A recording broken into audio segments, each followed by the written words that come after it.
Sí, hermana. Mu- Muy bien. Vamos a ver lo que es civismo cristiano. ¿Qué es civismo cristiano? Ustedes dirán. El civismo es todo lo que hacemos los lunes, ¿no? Ahí al izar la bandera en el colegio.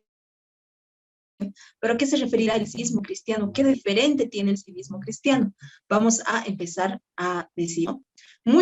Bueno, mucho tiempo atrás, históricamente los niños, las mujeres, no tenían ningún tipo de ciudadanía, ¿ya? Vamos a ir desarrollando el primer punto que es, y dice, ¿qué es el concepto de ciudadanía? ¿Ya? Para que tú entiendas qué es el concepto de ciudadanía, tienes que entender que hace muchos años solo ciudadanos se lo llamaba a los varones mayores. Las mujeres y los niños y los adolescentes no eran llamados ciudadanos de su país.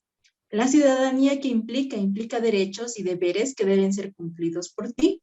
El cumplimiento de esto nos hace responsables por la convivencia del individuo en la sociedad. O sea, que cuando tú cumples ese derecho o el derecho que tienes a una educación, el derecho que tú tienes a la salud, tú ejerces tu ciudadanía. Así como el deber de respetar las normas de tránsito. Ahí cuando estás esperando el micrófono, o perdón, el semáforo, ahí a que cambie a rojo para que tú puedas pasar, tú ejerces ciudadanía, tú eres ciudadano. La ciudadanía le exige a ti y a mí que cumplamos nuestros deberes y que llevemos a cabo las tareas que nos dan para el buen desarrollo de la comunidad. Todo lo que tú hagas debe ser para el bien de la comunidad, de tus vecinos, de tu familia, del colegio, de la iglesia, ¿sí? Entonces, ¿qué es ciudadanía? Ahí tú puedes anotar. Ciudadanía es la condición que se otorga a la persona de ser miembro de una comunidad organizada. Eso es ser un ciudadano. Entonces, la respuesta al primer punto, nuestro primer requisito de qué es ciudadanía es esto. Ciudadanía es la condición que se otorga a una persona de ser miembro de una comunidad organizada. Muy bien. Ahora, el punto 2, ¿qué dice? Tenemos que describir las siguientes banderas. ¿Tú sabes qué bandera es esta? Es la de nuestro país, ¿verdad? Es la bandera de nuestro país. Es la bandera boliviana que tiene 3 colores, rojo, amarillo y verde. Muchos saben el significado, ¿verdad? El rojo es la sangre derramada por los mártires. El amarillo es la riqueza mineral que tiene nuestro país. Y el verde es la riqueza vegetal de Bolivia. Esos son sus 3 colores y sus significados. Tenemos al medio el escudo, ¿no? El escudo que ha tenido tanta historia, pero que esta vez no nos pide conocer un poquito de la historia del escudo. Entonces, estamos escribiendo nuestra bandera nacional. Esta es la bandera de nuestro departamento, ¿no? Es la bandera de Cochabamba. Tiene ahí las ramas de los olivos, tiene las estrellas que conforman ahí todas sus provincias, tiene la balanza, que quiere decir la justicia. Ahí arriba tenemos los símbolos de lo que es la riqueza productiva alimentaria y la salud. Entonces, esa es nuestra bandera cochabambina. También nos pide que describamos la bandera de los jóvenes adventistas. Ahí está nuestra bandera con 4 colores y el símbolo de JA al medio. El rojo significa, es interesante, porque en la bandera boliviana, ¿qué significaba el rojo? La sangre derramada por los mártires. Pero para Ah, nosotros, en nuestra bandera de JA, el rojo es la redención y sacrificio en la sangre de Cristo. Esa es no es el significado del rojo en la bandera de JA. Y el blanco es la pureza. Y el logo representa a los jóvenes adventistas en todo el mundo que anuncian el mensaje de los 3 ángeles. ¿Entendido? Esa es la de los jóvenes adventistas. Y una bandera que todos seguramente ya conocen, la bandera de los conquistadores. Describimos esta bandera, a ver, es rectangular, tiene 4 divisiones, 2 colores. El azul, que es la lealtad, el blanco, que es la pureza, y el emblema C1 que lo tenemos ahí al medio, que todos conocen el significado del C1, ¿verdad? Ahí está el triángulo invertido, que significa nuestra filosofía de liderazgo, con la espada y el escudo, que simbolizan a la Biblia como nuestra arma y nuestro escudo. Rojo, que es la sangre, la redención de Cristo Jesús, y el amarillo, que es la excelencia que tiene cada uno. Muy bien. Ahora, ¿cómo debemos doblar una bandera nacional y explicar dónde deben ser guardadas? Este ya es nuestro cuarto requisito que nos pide la especialidad. ¿Cómo doblar la bandera? Tiene 3 colores, ¿verdad? La bandera nacional. Y se doblan uno encima del otro. Primero doblamos la franja verde hacia el medio, luego la franja roja hacia el medio y va a quedar la amarilla encima. Entonces, a manera de triángulo, nosotros vamos a doblar una esquina, luego vamos a doblar la otra y la otra, pues sucesivamente hasta que solo nos va a quedar un triángulo. Así es como debemos doblar la bandera nacional. En tiempos de guerra, la bandera se dobla primero la verde, luego la amarilla y la roja queda encima. En tiempos de guerra, el rojo queda encima, pero en tiempos de paz, el amarillo queda encima. Entonces vamos a ir doblando, cosa de que vamos a tener un triángulo amarillo para tener bien doblada nuestra bandera nacional. ¿Dónde debe ser guardada? Nuestra bandera es un símbolo patrio. Es algo que nosotros debemos tenerle mucho respeto, tenemos que tener mucha consideración, porque esta bandera tiene mucha historia. Así como sabemos toda la historia de las guerras por las que pasó Bolivia, esta es nuestra bandera que nos identifica a nosotros como bolivianos y tenemos que tener mucha consideración con esta. Entonces, ¿dónde la vas a guardar? No la vas a guardar debajo de tu cama, no la puedes guardar ahí junto con la otra ropa, no, tú la tienes que guardar en un lugar especial, ya sea en un cajón o en una caja aparte, tú vas a guardar tu bandera nacional aparte en un lugar fresco, donde tampoco sea húmedo porque se puede enmohecer. Entonces tú vas a guardar la bandera en un lugar especial. Así como nosotros nuestra Biblia la guardamos en un lugar especial, también la bandera se la guarda en un lugar especial, ¿sí? Ahora, ¿cuándo y dónde deben ser izadas las banderas? ¿Te has puesto a pensar? ¿Cuándo y cómo? La bandera, por ejemplo, aquí les doy unos tips. La bandera se tiene que mostrar desde el amanecer hasta la puesta del sol. O sea, nosotros no podemos izar la bandera antes de que salga el sol. Solo cuando está amaneciendo, a eso de las 6 de la mañana en primavera, tú vas a izar tu bandera. Y no puede quedar izada, sino que tú la tienes que bajar cuando esté anocheciendo, excepto en casos de mal tiempo, ¿ya? Cuando está amaneciendo y está súper lloviendo, no la izamos la bandera. La exposición nocturna está permitida siempre que esté bien iluminada. O sea, nosotros no podemos tener la bandera izada, nuestra bandera nacionalizada, a no ser que tenga reflectores, a no ser que esté en un lugar con mucha luz, solo en esos casos puede estar izada. Si no, debe ser guardada. La bandera se levanta enérgicamente y se la baja solemnemente. Cuando tú alguna vez has izado tu bandera o la bandera nacional en un campori, tú debes izarla rápido y no rápido corriendo, sino de una manera firme y enérgica cuando estás izando la bandera. Y cuando tenemos que bajar la bandera, la tenemos que bajar solemnemente. ¿Qué quiere decir esto? Con cuidado y de una manera un poco más lenta de la que la hemos izado. La bandera siempre se usa de manera digna. Nunca debe tocar el suelo o el agua. ¿Sí, querido conquistador? La bandera nunca toca el suelo o el agua. Cuando tú la estés bajando, siempre, si es muy larga para ti, tienes que pedir ayuda a otra persona, a otro de tus compañeros, para que te ayuden a sujetarla. La bandera nunca debe tocar el suelo ni el agua. Nunca debe ser apoyado plana u horizontalmente.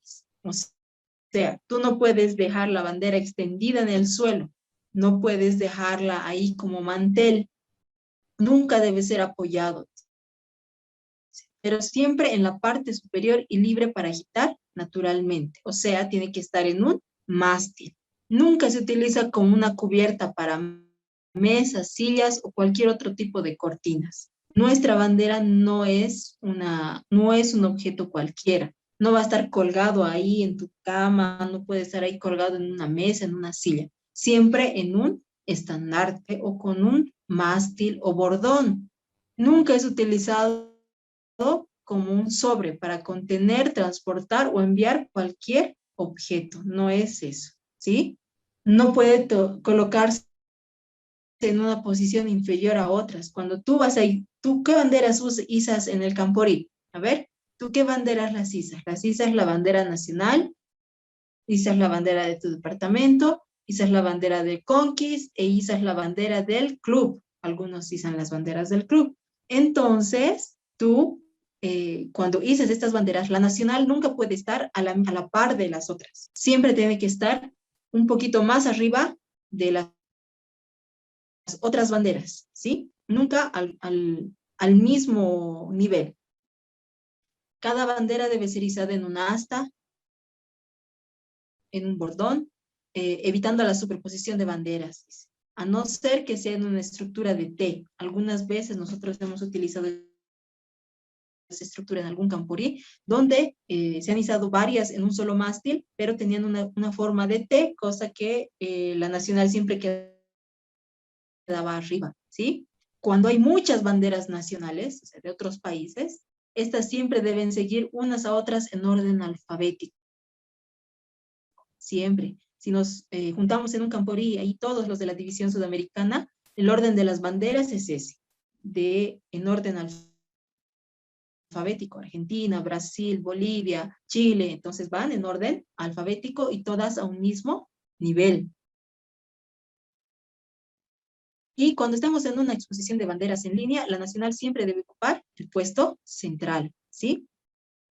Ahora, la existencia del himno nacional, dice. ¿Ustedes conocen la historia del himno nacional? Mira, te voy a contar un poquito acerca de la historia del himno nacional. Esta es una historia muy interesante. Cuando decían, ¿no? Un 18 de noviembre del 1845 se celebraba el cuarto aniversario de la batalla de Ingavi, una batalla muy conocida para nuestro país, y fue inaugurado en el Teatro Municipal. Los que conocen La Paz van a conocer un poquito el Teatro Municipal, que está al norte de la ciudad, y no se llamaba himno nacional, sino se llamaba canción patriótica. El general José Vallivian advirtió la falta de una canción patriótica. Ya muchos países tenían esta canción, un himno nacional, por así decirlo, lo tenían muchos países.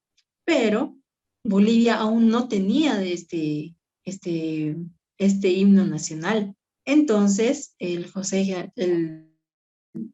general convocó a que vayan y se dé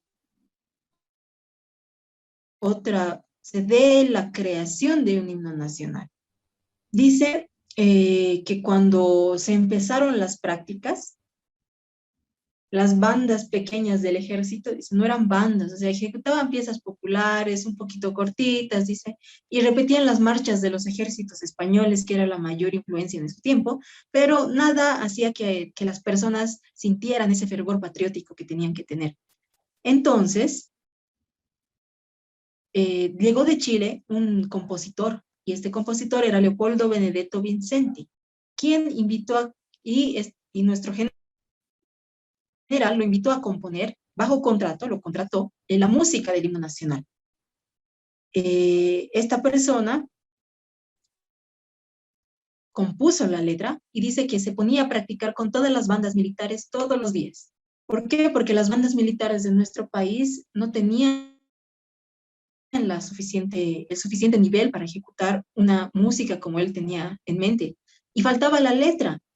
Entonces, muchas veces le llegaron ahí escritos al general, le llegaron escritos al compositor de la música, pero ninguno convencía que esa era la letra indicada para el himno nacional de Bolivia.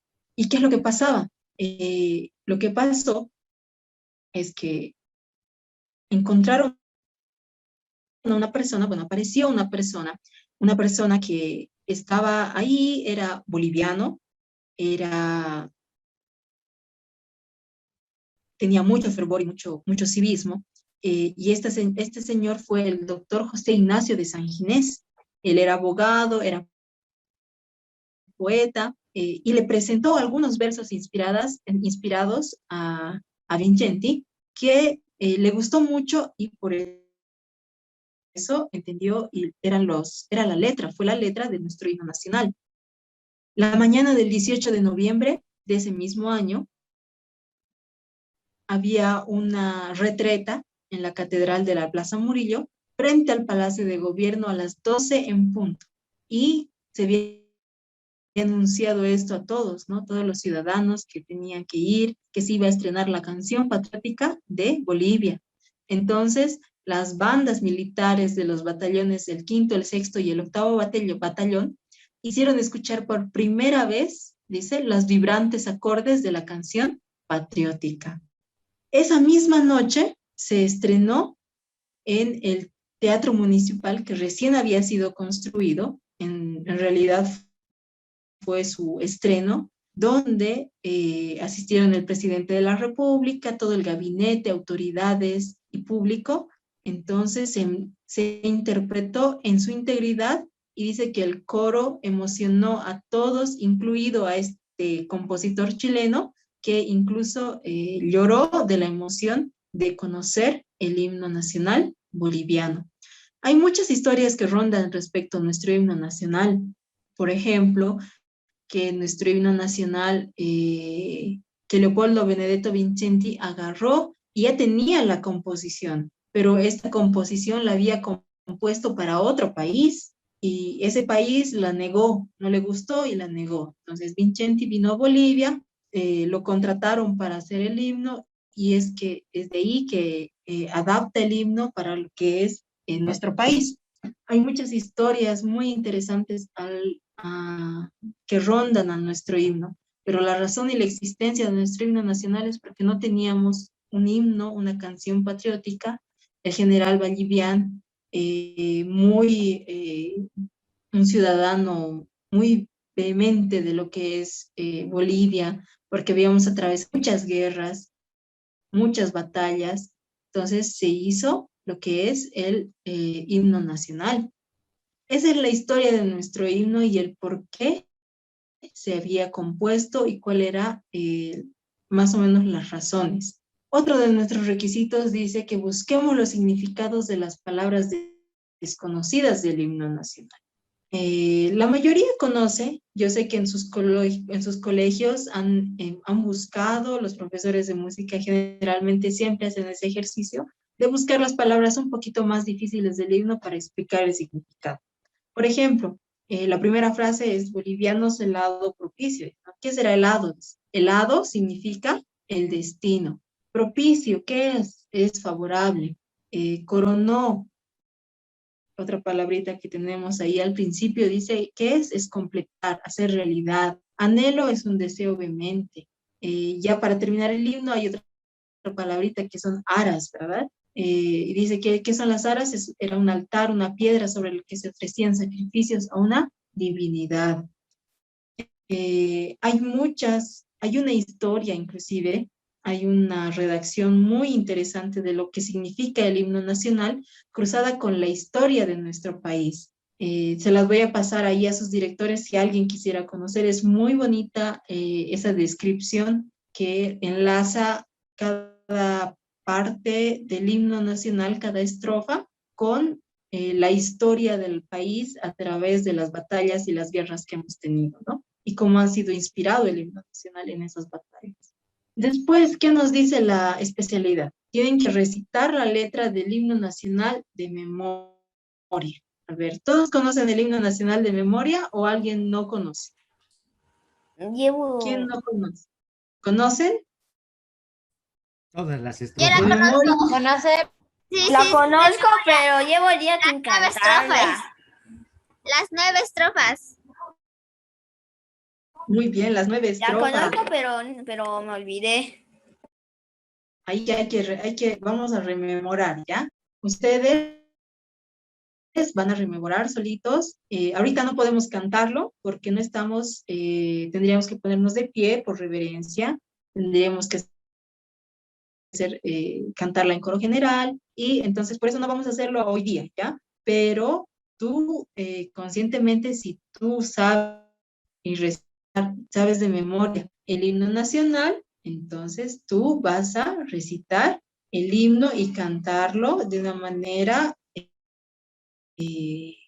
muy patriótica, ¿sí? ¿Cuál es nuestro otro requisito? Dice, cantar el himno nacional correctamente, recitar el himno nacional de memoria. Eso ya lo van a hacer. Eso yo confío en que ustedes lo saben hacer. Yo sé que todos los lunes en el colegio lo hacían y no creo que se hayan olvidado completamente. Después, ¿qué otro? Otro requisito, otra parte de este requisito dice, recitar el himno de los conquistadores y su significado. Yo sé que ustedes saben el himno de los conquistadores, eso es lo que sí no se nos puede olvidar porque todos los domingos lo vamos recitando y cantando. Y también conocemos el significado de nuestro himno de conquistadores. También recitamos los ideales de los conquistadores, ¿verdad? El voto, la ley, el lema, nuestro voto de fidelidad a la Biblia y su significado. Yo sé que cada uno de ustedes sabe el significado. Por ejemplo, el voto de fidelidad a la Biblia. ¿Quién me lo puede repetir?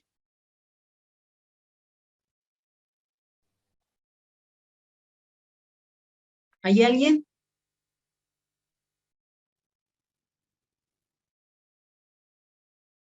¿Quién se anima a repetir el voto? Yo, hermana. Ya, Por la gracia de Dios. Por la gracia de Dios seré puro, bondadoso y leal. Yo. Híjoles. Hermana, yo. A ver, Javier, Mi Brittany. hermana. Por la gracia de Dios seré puro, bondadoso y leal. Guardaré la ley del conquistador. Hermana, ¿yo puedo? Guardaré la ley del conquistador. Seré siervo de Dios y Muy amigo bien, de Brittany. todos. Me estoy olvidando. Recién estoy memorizando. Hermana, ¿puedo sería el voto? Ya, Yo, a ver, hermana, puedo decir, por la gracia de Dios seré puro y bondadoso y leal. Guardaré la ley del conquistador, seré siervo de Dios y amigo de todos. muy bien, José. Pero se les ha olvidado una cosa, los dos, los tres. Cuando tú repites el voto, tenemos que hacer el saludo Maranata. Muy Saludo, bien. Maranata. Exacto. Siempre con el saludo Maranata. Es parte de nuestra, del significado. Y eso es precisamente lo que vamos a ver un poquito ahora, ¿no? Tenemos la ley, tenemos la ley del conquistador, tenemos nuestro objetivo, ¿no? Salvar del pecado y guiar en el servicio. Tenemos nuestro lema, el amor de Cristo me motiva, ¿verdad? Entonces, cada uno tiene un significado, pero vamos a ver qué significa la posición de nuestro saludo Maranata. Ahí tenemos a nuestro líder en la DCA, el pastor Udolci, y dice cuál es el significado de este saludo. Dice, ahí está, ¿no? El dedo meñique, ¿qué es? Amar la segunda venida de Cristo. Después el anular que dice anunciar. ¿Qué tenemos que anunciar? La segunda venida de Cristo. Muy bien. Después apresurar la segunda venida de Cristo. Y aguardar la Aguardar. segunda venida de Cristo. Exacto. Aguardar la segunda venida de Cristo. Entonces, amar, anunciar, apresurar y aguardar la segunda venida de Cristo. ¿Y qué es el dedo pulgar? Es el conquistador reverente. Exacto, es el conquistador reverente que está ahí amando, anunciando, apresurando y aguardando la segunda venida de Cristo. ¿Y cuál es la posición del brazo? La posición del brazo tiene que ser, no, antes era recta, así, en los 90 grados. Ahora es un poquito a los 45 grados, firmes, siempre de pie, para ahí hacer el saludo Maranata. El saludo Maranata lo hacemos cuando repetimos nuestro voto y cuando repetimos el voto de fidelidad a la Biblia. No se olviden eso. Y cuando nos presentamos, ¿no? A veces comunidad en un camporí o en una reunión de club, presentas a tu unidad para ir a izar la bandera. Entonces tú vas, marcas el paso y dices Maranata. Y tu director o el oficial del día te responde Cristo bien. Entonces ese es nuestro saludo, ¿entendido?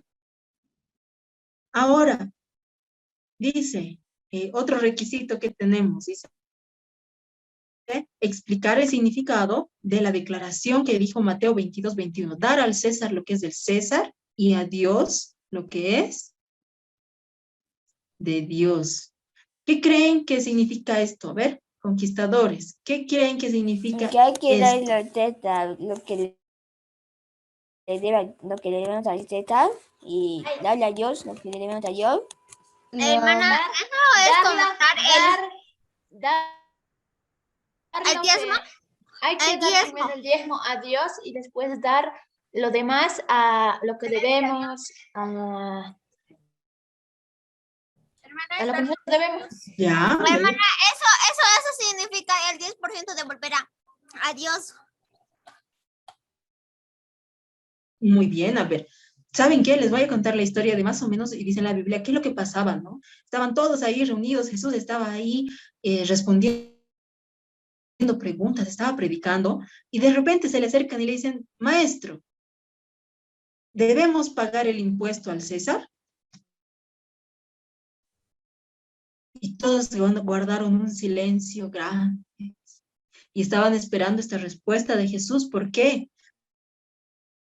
Porque si Jesús decía, no le devuelvan no le den el impuesto al César, entonces lo iban a acusar de sedición y de oposición al gobierno, y arrestar.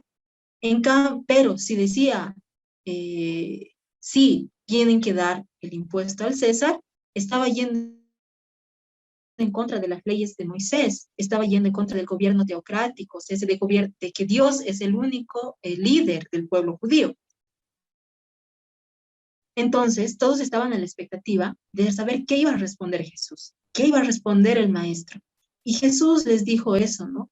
Dar al César lo que es del César y dar a Dios lo que es de Dios. En otros pasajes bíblicos encontramos, queridos conquistadores, encontramos que el Señor nos dice, incluso tanto en el Antiguo como en el Nuevo Testamento, que dice que nosotros debemos respetar la autoridad humana. Tú debes respetar, así como respetas a tus papás, debes respetar la autoridad humana, es decir, ¿a quiénes? Desde tu profesor, tu director de colegio, al alcalde de la ciudad, al prefecto, al gobernador del departamento, al presidente del país, al ministro. Entonces nosotros debemos respetar la autoridad humana. Por eso le dice, el impuesto, Dios nos pide algún impuesto. Esto no, el impuesto está hecho por hombres, por un gobierno. Entonces, eso es del gobierno, esas son sus normas. El Señor nos dijo que respetáramos eso. Entonces, Jesús estaba confirmando, ¿no? Que es otra cosa lo que el César pide, es otra cosa lo que nuestros gobiernos nos piden, que debemos obedecer por leyes. Recordemos lo que era el concepto de ciudadanía, que era el que tú obedezcas y estés dentro de cumpliendo los deberes para convivir mejor. Cuando Jesús dijo esto, estaba dando la certeza, nos estaba confirmando que nosotros debemos tener respeto por las autoridades humanas. ¿Por qué? Porque en otra parte de la Biblia dice, ¿por qué? Porque solo Dios quita y pone reyes. Dios quita y pone, por así decirlo, en nuestros tiempos, Dios es el que pone y quita presidentes, alcaldes, gobernadores, todo es porque por la voluntad del Señor. Entonces, cuando le dijo eso, y dar a Dios lo que es de Dios, es que no mezclemos las cosas. Tú puedes estar ahí mezclando o no, pero vamos a diferenciar esas dos cosas. No tiene que ver tanto con el diezmo, sino con diferenciar las cosas que nosotros hacemos, ¿ya? Después, ahí ya vamos corriendo un poquito y ya tenemos poco tiempo. Después, ¿qué vamos a ver? ¿Por qué las leyes son importantes? Tú ves aquí tu cuarto, ¿puede ver así tu cuarto? Sucio, desordenado, ¿o prefieres este cuarto? Prefieres el que Ese está cuarto. ordenado, ¿verdad? Segundo. Ajá. Lo mismo en una ciudad. ¿Qué es lo que más te gusta? Una ciudad así ordenada, con las leyes Limpia, naturales. ordenada. Ajá, muy bien. Entonces, ¿para qué sirven las leyes? ¿Para qué? Para organizarnos, para hacer funcionar nuestro país. ¿Para qué? Para cumplir la ley, porque todos somos iguales. Y dice, ¿por qué? ¿Por qué nos dice las leyes son importantes? Nos ayudan a vivir en orden y que nuestro país pueda avanzar y desarrollarse en beneficio de todos.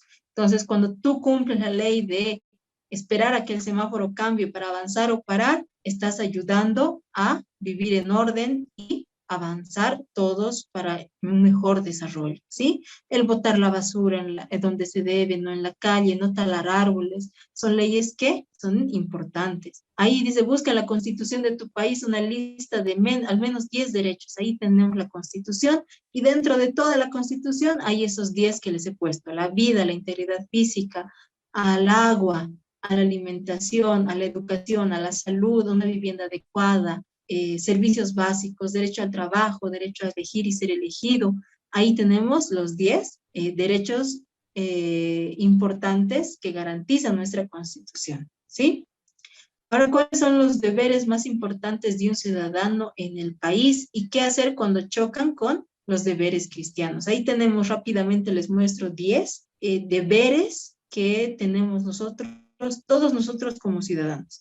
Cumplir la ley, ser solidarios, respetar nuestros símbolos, participar en la vida política. Tenemos el deber de estudiar, de trabajar, de ser útiles, de respetar los derechos de los demás, proteger el medio ambiente, respetar a las autoridades y contribuir al financiamiento del país. Por eso se dan los impuestos. Esos son deberes. Ahora, ¿qué pasa cuando estos deberes chocan con los deberes cristianos? Generalmente no van a chocar, pero si alguna vez se dicta ley que choque contra nuestros principios cristianos, nosotros debemos priorizar es lo que diga nuestros principios cristianos, porque se basan en la Biblia y la Biblia es la palabra de Dios. Entonces, cuando algún deber, cuando te quieran hacer algo que está en contra de nuestros principios cristianos, lo que debemos hacer es obedecer a Dios, ¿sí?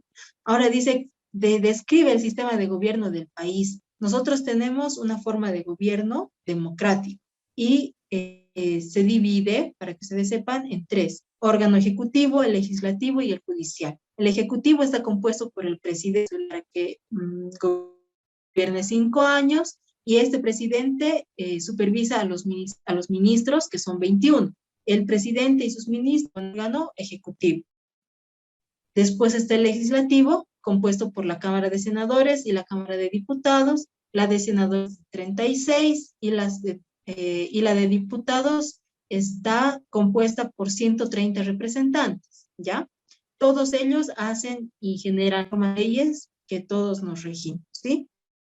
Después el judicial, que es aquel que lleva a cabo, que es la administración de justicia, se compone por los tribunales, que son el Tribunal Agrario y Ambiental, el Consejo Judicial, Tribunal Constitucional y el Tribunal Supremo, que es a donde van todos los problemas que tenemos.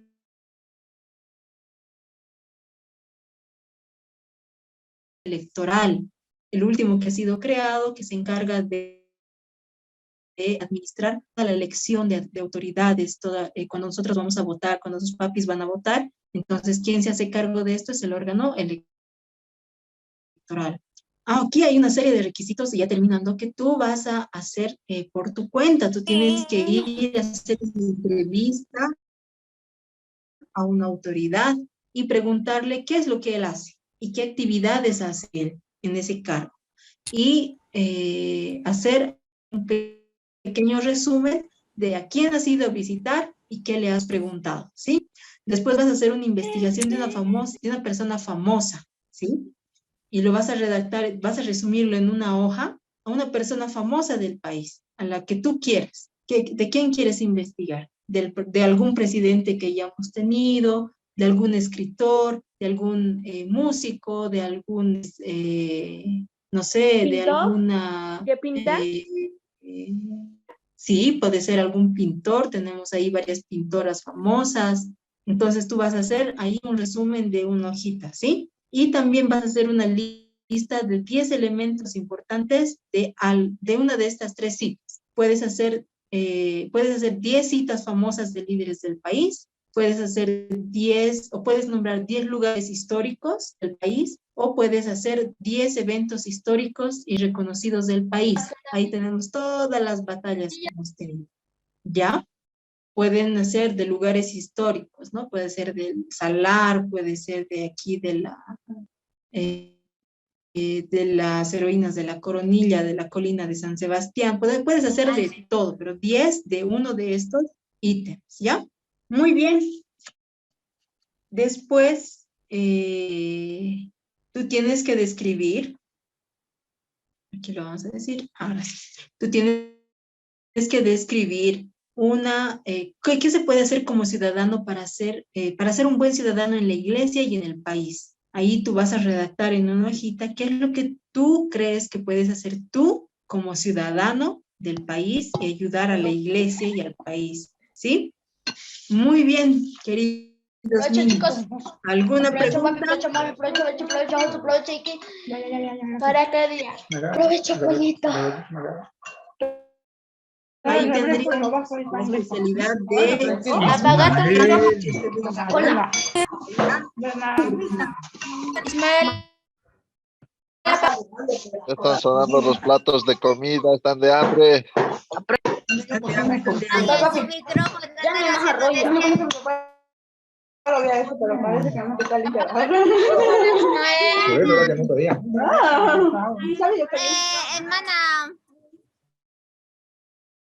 Hermana Lisette, apaga tu micrófono. Me pagan su vaso para servirle ya.